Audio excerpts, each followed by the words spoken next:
I have some political bona fides, and I speak out all the time. And I think Charlie Kirk probably knew a little bit of that, but also maybe thought he had an easy target debating a comedian. And I think that didn't work out too well for him. No, it didn't. We played the moment that went really viral. We played that the other day just to, drive people to see the full debate. But that's when you pulled out a picture of a photograph. I guess maybe it was a photocopy of a photograph, and it was a picture of a fetus. And you said to Charlie, "Do you really think this is a person, a human being?" And he said, "Yes, I do." And you said, without a doubt. And then it turned out to be a dolphin that he was looking at, a dolphin fetus, we should say. That's correct. You definitely played it because in the comments, your people are calling me Dolphin King. So they've there you are. There you are. Yeah, then we've had Tiger King, and now we have Dolphin King. My favorite part was when he said after that, like, you mislabeled it. And he just, I think, was so sort of embarrassed that he couldn't really get the fact that that at that stage of development, we are not talking about a person. I mean, it is, I am of the mind that it is life, but so isn't a plant. I mean, let's be honest, the tree is life, and an embryo is life. Although it is not, I mean, it is so dependent on its host, but viruses are dependent on their host too. And that is, they are, there's life there too. Yeah, but no one's against killing viruses, for the record. That is true. And so it was a fascinating exchange. I want to play a couple of clips, Sure. And just like, I don't know, get your take on what was going on there. And I liked how it started getting heated at one point, like where lots of points. Well, I also liked how he had his briefing book sitting there and didn't seem to be like listening to what you're saying. He's just going through the different facts that his team had assembled for him, which in some instances were actually not really facts. Oh, for sure. But let's play this part. This is infant mortality rates in that you guys are debating in the context of your argument over abortion. Let's play this. Baby, you're correct. That's okay. So as soon as it comes out of the womb, it is living. That is correct. If it's alive when it comes out of the womb, we don't know, right? A lot of babies die at childbirth. That's why you don't know until they're born. Well, not a lot of babies die at childbirth. Yeah, a lot. Very, very a low lot. percentage. Can someone Google that for me, please? Can you please Google how many babies die at childbirth every year? We have some of the lowest childbirth mortality rates in the world, thankfully. No, we do not. We have some of the highest. We have some of the highest. United States infant mortality rate places us 16th among the nations of the world. How many nations are there? Thousands of infants die each year because of inadequate medical care that you many often vote nations against are and there? don't support. I'm not elected official. But you support things and I you vote have against. the influence of millions. You don't have a vote? Are you suppressing your own vote now too, or just others? Are you saying that I vote in Congress? I'm saying that you vote in elections and you decide who goes to Congress, do you not? And do you not support bills or not support bills based on your massive influence? I know think you do. you're getting really worked up. No, I'm not. So let me ask you a question. Also, we rank 33 out of 36 in the Organization of Economic Cooperation and Development Nations, OECD nations, ranked by U.S. News and World Report for prenatal and early childhood care, that you often do not support. In fact, recently, when Biden suggested just $225 billion to support children more in the early years of their lives, you went against it and said, oh, capping it, while theoretically, you paid empty lip service to it and said, well, theoretically it's a good idea. $225 billion is so expensive, and it caps the amount they can spend on their children at 7% of income a year, and by doing that, there's no incentives then for them to seek cost-effective care. When you had no problem with Donald Trump spending $8 trillion, giving trillions and trillions of tax cuts to millionaires and billionaires, and raising the national debt to $27 trillion. Can I be no honest, issue Russell? with that. But helping the kids that you care about so much, the babies you care about so much, that you want to force women to give birth to them, and then they can go themselves once they're born because you don't give a shit, and you vote against it constantly. Bravo! Can I be What a honest? hill to die on. I have no idea what the heck you're talking You about. don't? Well, you went on the record. Okay, let's pause it. Oh, I mean, Yeah, he didn't seem to like that part. He was sort of like fishing around through his notebook looking for something to respond to. He needed some way to like moor himself because he was just getting a little bit discombobulated, I think. Yeah, that was a lot of fun. I think it's amazing how these supposed America First people always want America to be just number one. Number two will not do, except when it comes to the thing that they're forcing. And then 16th is totally fine. How many countries are there, Ben? There's plenty of third world countries we could compete with. Compared to those places, we're doing fine with babies dying that we're forcing to be born. It's an insane logical inconsistency, but they don't care about that because, lucky for them, their followers don't have the critical faculties to see these inconsistencies. They just go on the feeling of the vibe of the hateful rhetoric he's putting out there. I mean, to be fair, I have seen a couple of rallies with the USA chants and we're number 16. just to be fair about that. They're willing to throw our country really way down the list of priorities as soon as it has a chance to own a lib. I mean, if you remember the people at Trump's rallies wearing shirts that saying, "I'd rather be Russian than a Democrat." Instantly, even our adversaries, they would much rather be on the side of our longtime, like, caricaturized adversaries. I mean, from the Rocky movies on, they'd rather be on that team than be on the team that's fighting for the people that they actually are much more represented in their way of life. Is the Democrats fighting for the guys that are not the uber wealthy, but the guy with the t-shirt voting, rallying for I guess, turning on our country is totally fine. Well, the thing, they may not count some of those statistics in the infant mortality rates, or it doesn't register in their minds because often babies that die at a disproportionate rate are either Black or non-white, and they are poor. So for them, it's like, maybe not something that they necessarily think about too often. Yeah, that was another amazing part in the debate is Charlie, he had all these moments that he thought were going to be gotcha moments against me that I think I quickly flipped because I was very prepared and I have, I think, just kindness and care on my side, which certainly helps. He reads a statistic of the number of Black potential babies that are aborted every year. And he says, "Are you okay with this? See, I want more Black babies, Ben, and you want less." And I go, "I want the exact number of Black babies that the Black community itself wants to have. Who are you? Charlie Kirk gets to decide how many Black babies there should be?" It's just an insane level of hubris and pompousness to even have that opinion, let alone speak it in words. He has a finely tuned baby ratio that he wants right. to implement.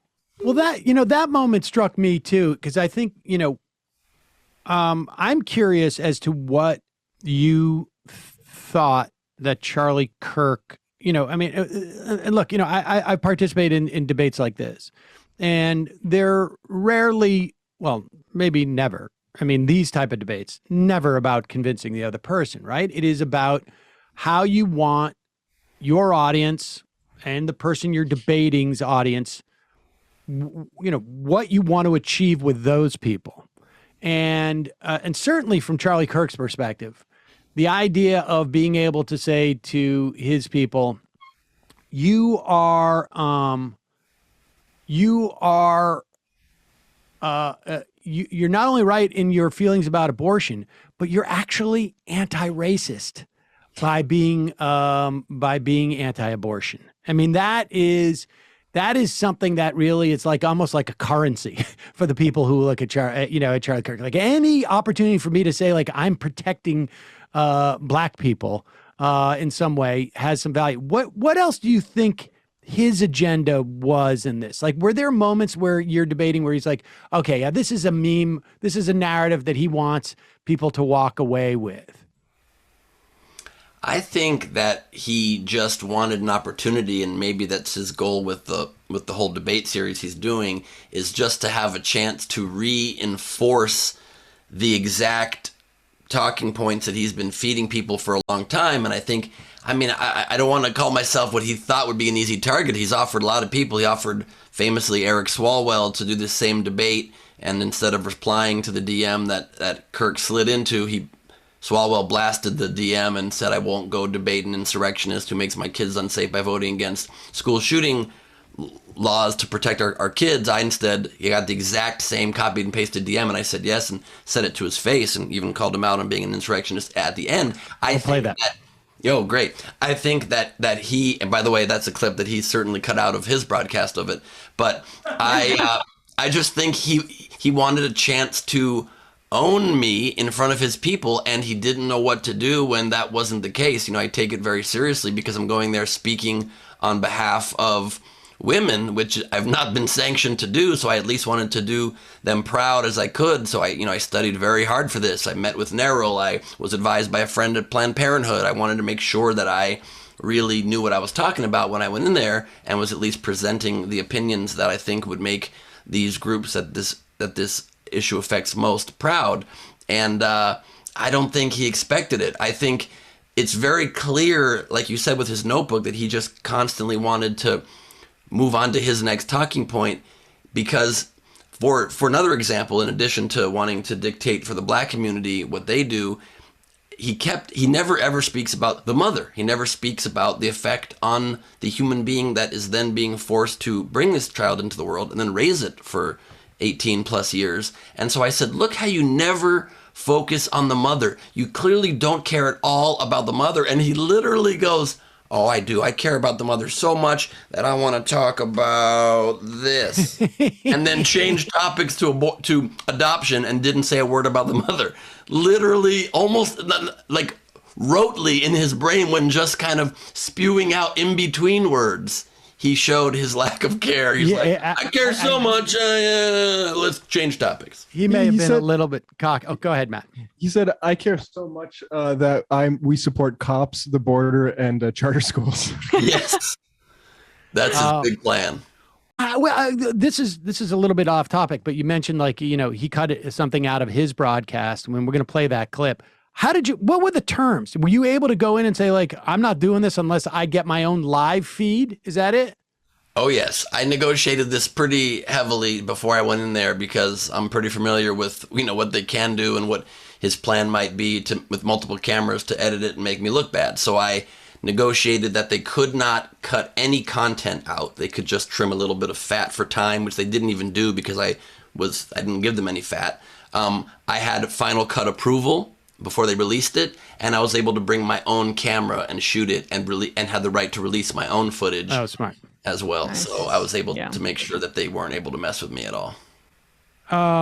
Did you guys didn't address, you say the mother, but there was no addressing of okay, from a practical matter, how many mothers and doctors would you put into jail? Presumably if he's talking I can't remember the figure that he said of 30 million, well, actually, let's play this clip. Let's play this clip where he talks about this Holocaust that has taken place.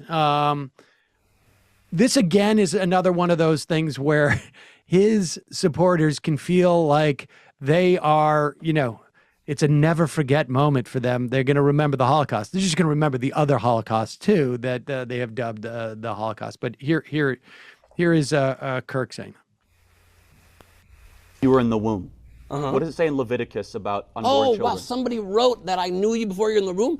Yes, somebody called Jeremiah, a minor character in the Bible. The Bible's beautiful, but it's allegories. So if you're going to take the specific words and say it's some kind of scientific book, it's not a scientific book. It's a good moral guide. No, it's the Word of God, Ben. In your opinion. But you can't enforce your religious opinion on the world. That's why on the country especially. I've been making secular arguments. Sure. So I'm just asking, as someone who says you were offended by the Holocaust, where millions of Jews were killed, why are you seemingly indifferent with the millions of Americans that are being killed? Because they're not Americans. You have to be born on U.S. soil to be an American. Again, you prove my point. No, Thank you. Human beings. The definition of an American is being born on U.S. soil. Born. So born or naturalized. Let me no ask Americans are killed every year let me ask through you a abortion. question. Thank you. Another point. The Black in Panthers. My column. Love the Black Panthers said, which I disagree with the Black Panthers on a lot, but they said that abortion is a black genocide on the community. Good for them. Are they wrong? Yeah, they're of course wrong.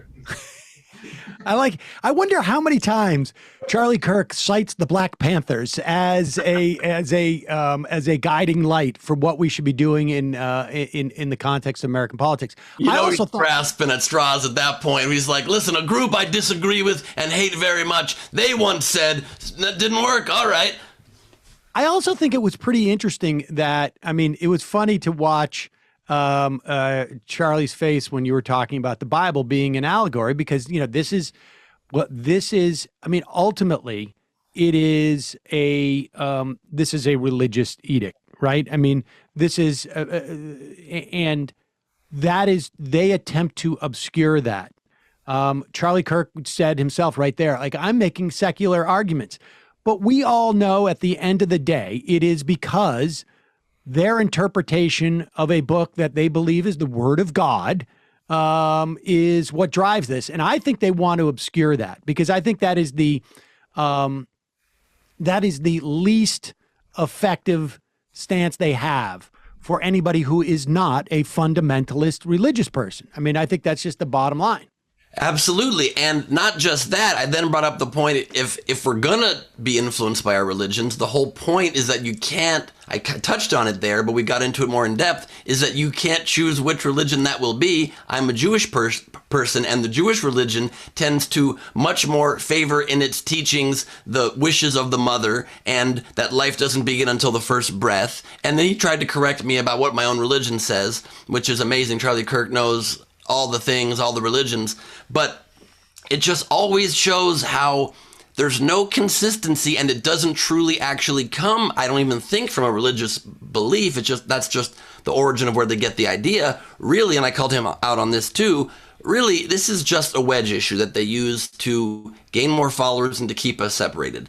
In the pre-Roe versus Wade times, the big issue that they used in this way to get emotional response from people and to keep communities of color down and to keep their followers on an emotional hook was segregation. The Republican Party then was pro-segregation. And when the country shifted off of that topic and that became obvious that that was no longer morally acceptable to the vast majority of people, they then, after Roe v. Wade, shifted and decided to make abortion that major emotional wedge issue that conveniently gets to keep communities of color down, keep women down, tell them what to do with their own bodies, while at the same time, my dog just walked in, while at the same time also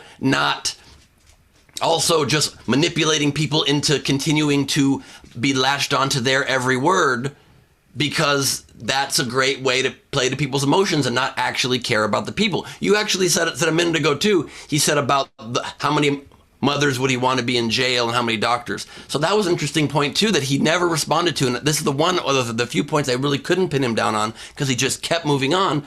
But he keeps saying that abortionists should be in jail and they're murderers. And I said, do you have any friends that have had abortions, Charlie? And he goes, yes, I do. And I pray for them. And I'm like, so why are you friends with murderers, Charlie? And he goes, no, because the woman always is manipulated and is not given the real facts and isn't shown ultrasounds. I'm like, never? She's never shown an ultrasound? A woman has never made a decision for an abortion just because she can't afford a baby or isn't ready. It's never happened. And he goes, look, I feel bad for them, but the abortionists are the ones that should be in jail. And I said, Charlie, if you hire a hitman to kill somebody else, are you not a murderer? And he wouldn't answer. I asked him that 5 times. If you hire a hitman, are you not also guilty of murder? And he wouldn't answer because there's no logical consistency. Well, they can't maintain that logical consistency because they know that at that point, what's going to happen is that the American public is going to understand, and it turns the focus back onto the mothers. For Charlie Kirk to make those statements that there are millions upon millions upon millions of American women who do not have the capacity to know what they're doing in this instance, that they're complete dupes in this regard. I mean, according to Charlie Kirk, I don't know what else. If you as a person do not know what you're doing when you decide to not carry a pregnancy to term, I wonder what you are capable of knowing. I mean, honestly, this is a pretty big deal for people, and particularly for women. It is, I wonder under Charlie Kirk's rubric, Are women? Are they able to how are they able to dress themselves? I mean, how are they able to do any of these things? I'm not able to. I have to have some help in the morning. So I mean, Emma just sort of text me, "What are you wearing today?" Yes, and then she bases her one leg at a time. You get the clothes on, and somebody hopefully drives you to work.